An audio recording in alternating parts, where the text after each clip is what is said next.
Hi friends, welcome back to my channel. मैं प्रियंका कौल स्वागत करती हूँ आप सबका अपने इस न्यू ब्लॉग में और आशा करती हूँ कि आप सब ठीक होंगे और हम लोग भी ठीक ही हैं और सभी का स्वास्थ्य अच्छा रहे। मेरा भी स्वास्थ्य अच्छा है और अभी मैं अपने किचन के काफ़ी हद तक काम कर चुकी हूँ और अब मैं आ गई हूँ अपनी मंदिर में अपनी माता जी की सेवा करने, थोड़ा सा दिया बाती करने के लिए, क्योंकि जो रोज़ का है तो मैं अपने माता जी के आशीर्वाद से ही अपना पूरा काम शुरू करती हूँ, ताकि जो भी काम हो वो सफल हो और अच्छा हो। और इनका आशीर्वाद लेने से तो आप लोग जानते ही हैं सब कुछ अच्छा होता है। तो बस वही अपनी माता जी की सेवा करके मैं इनका आशीर्वाद लूँगी और उसके बाद आज मैं आपके साथ कुछ शेयर कर रही हूँ, तो वही सारी चीज़ें आपको मैं आगे के ब्लॉग में दिखाऊंगी। अभी पहले माता जी से थोड़ा सा प्रार्थना की जाए। ब्लॉग में मैं आपके साथ शेयर कर रही हूँ बथुई और पालक का साग, जो कि मैंने आपसे इसके पहले के ब्लॉग में बताया था कि मैं आपके साथ जो है बथुई का साग बनाना शेयर करूंगी। तो आपको मैं यूपी स्टाइल में बथुई का साग बनाना बता रही हूँ, जो कि हम लोग खुद यूपी से हैं, तो जिस तरह से हम लोग बनाते हैं वही आपके साथ शेयर कर रहे हैं। और मैं अपने सारे काम कर रही थी तभी मेरी मम्मी इसको पहले ही काट दी हैं। ये बथुआ और पालक दोनों काट दी हैं। आप जैसे 2 गड्डी बथुआ लेते हैं तो 1 गड्डी पालक मिला लीजिए। हाँ जाओ बाबू पास पढ़ के आओ।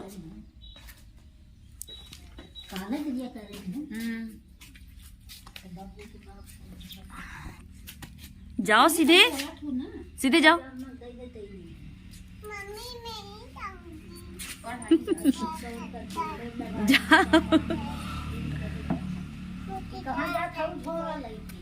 जा।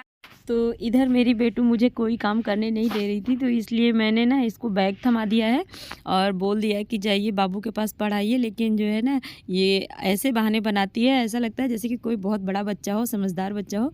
ये बोल रही है मुझे डर लगता है बाबू से, जबकि उन्हीं के पास ये बैठी रहती है हमेशा। और अब मैं आ गई हूँ किचन में और ये देखिए बहुत सिंपल तरीका है, मैं आपको एकदम ईजी से बता रही हूँ। आप जितना भी साग है ना उस सबको आप कढ़ाई में बनाइए तो ज़्यादा टेस्टी बनता है। वैसे तो सभी लोग कुकर में जल्दी बनाने के चक्कर में बना लेते हैं, लेकिन आप कढ़ाई में बनाएंगे तो उसका स्वाद 2 गुना हो जाता है। और चूल्हे पे भी बनाइए तो और टेस्टी बनता है। लेकिन मेरे साथ ये प्रॉब्लम हो गई ना कि मैंने आपको पहले ही बताया था कि मेरे यहाँ जो मिट्टी का चूल्हा बना हुआ था वो रुद्राभिषेक पूजा जब हुई थी ना, तो उसी टाइम पे वो गाड़ी किसी ने चढ़ा दी थी, तो जिसकी वजह से वो टूट गया था। तो उसके बाद से ना धूप निकली नहीं अच्छे से, तो मैं वो चूल्हा सही नहीं कर पाई मिट्टी का, नहीं तो मैं उसी पे बनाती, आपको उसी पर साग दिखाती बना के। लेकिन कोई नहीं, मिट्टी का चूल्हा नहीं बना तो कोई बात नहीं, मैं गैस पे ही बना रही हूँ।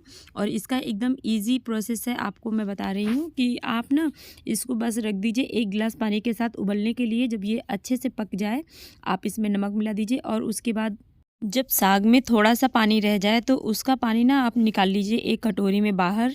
और थोड़ा सा पानी निकाल के ना उसमें जब साग एकदम से रेडी हो जाए, पक जाए, तब उसमें से मतलब पानी निकाल लीजिए आप थोड़ा सा।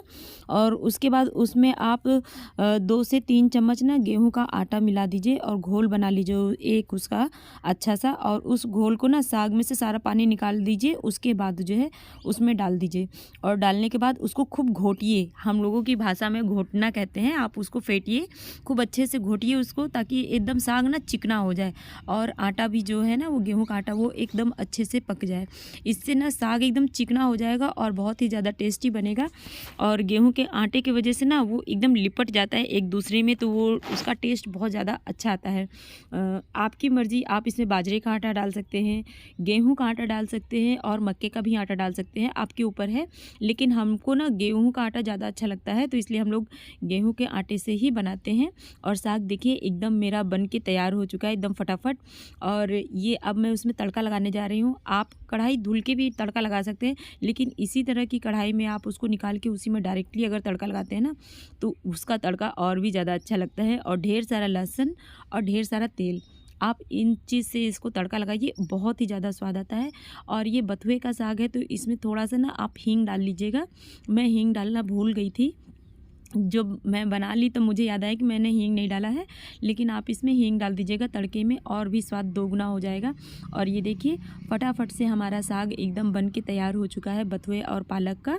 और ये मेरी थाली भी इधर तैयार हो चुकी है और अब ये मैं अपने मम्मी जी को दे दूँगी खाने के लिए। और मैं कोई काम कर पाती उसके पहले ही आप देखिए मेरी बेटू क्या कर रही है, मुझसे पहले यही देवी माता की पूजा कर रही हैं।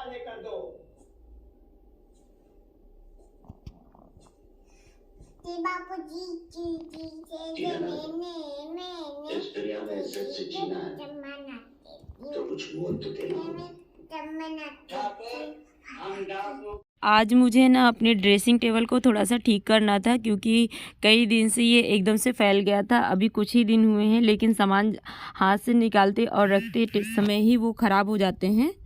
ऐसा तो सबके घर में होता होगा, सबके साथ होता होगा कि आप लोग जब भी ड्रेसिंग टेबल को सजा के रखते हैं तो वो कुछ ही दिन में ख़राब हो जाते हैं। आप उसको कितना भी ज़्यादा अरेंज कर लीजिए, ऑर्गेनाइज़ कर लीजिए, कोई ऑर्गेनाइज़र ख़रीद लीजिए, उसमें रख लीजिए, या घर से ही होममेड ऑर्गेनाइज़र आप बना लीजिए और उसके बाद उसमें रखिए।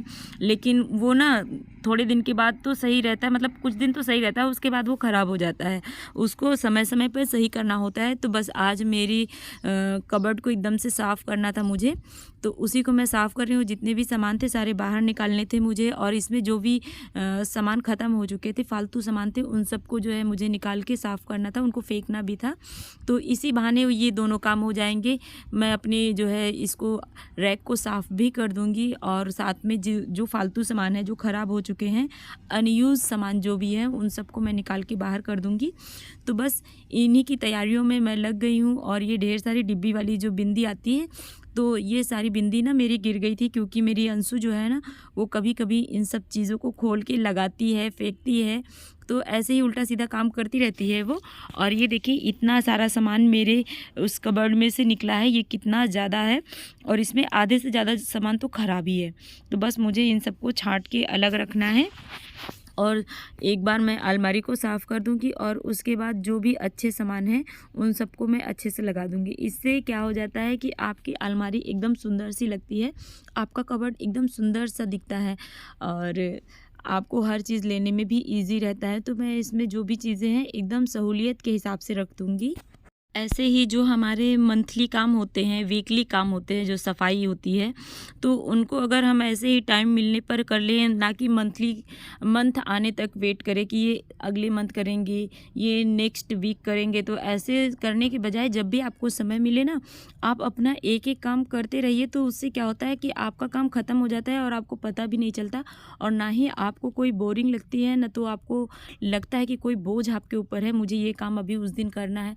आपको जब समय लगे, जब भी आपको लगे कि हाँ मुझे ये काम करना है, आपके पास समय है, तो आप उस काम को कर लीजिए। तो इसमें आपको थकावट भी नहीं होगी, और आपका घर मेंटेन रहेगा, और ज़्यादा आपके ऊपर लोड नहीं पड़ेगा किसी भी काम करने के लिए। तो ये छोटे छोटे से ऑर्गेनाइज़र हैं, जिसमें मैं कुछ चीज़ें अपनी रख दूँगी। जैसे ये लिपस्टिक हैं, तो ये सारी लिक्विड लिपस्टिक हैं जो लंबी लंबी रहती हैं, तो इन सबको ना मैं इसमें डाल दूँगी, ताकि ये निकालने में आसानी हो, क्योंकि उसमें रखने से ना वो फैल जाती हैं, बार बार गिर जाती हैं। ऐसे ही मैंने 2-3 ठो ऑर्गेनाइज़र रख रखे हैं, जिसमें से एक करवा चौथ में जो हम लोग करवा नहीं पूजते हैं वो भी है, उसको भी मैंने यूज़ में रख लिया है। और एक आप लोग के यहाँ भी कभी मिठाई या डब्बा कोई आता है प्लास्टिक का, तो वो भी है। तो ऐसे ही छोटी छोटी चीज़ों में मैंने ना अपने छोटे छोटे से सामान रख रखे हैं, जिससे वो फैलते नहीं हैं। अगर आप डायरेक्टली रखते हैं रैक में तो वो फैल जाते हैं, और इस तरह से किसी चीज़ में करके रख देने से ना वो फैलते नहीं हैं। मैंने ये देखिए, ये करवा चौथ का करवा है, जिसमें मैंने कुछ सामान रखे हैं, और ये चम्मच और कांटा रखने का ऑर्गेनाइज़र है, जिसमें मैंने और भी सामान रख दिए हैं। और इसी तरह से धीरे धीरे मैंने अपने पूरे रैक को साफ़ कर लिया है और ऑर्गेनाइज़ कर लिया है। और ये देखिए सारे सामान एक जगह पर सेट हो गए हैं। अब इनको जो है ना यूज़ करने में कोई भी दिक्कत नहीं होगी। कोई भी सामान आसानी से उठाया जा सकता है और लगाया जा सकता है, यूज़ किया जा सकता है। तो बस इसी तरह मैंने सारे सामान को रख दिया है, और इधर अब मैं अपनी बेटू को खिला रही हूँ।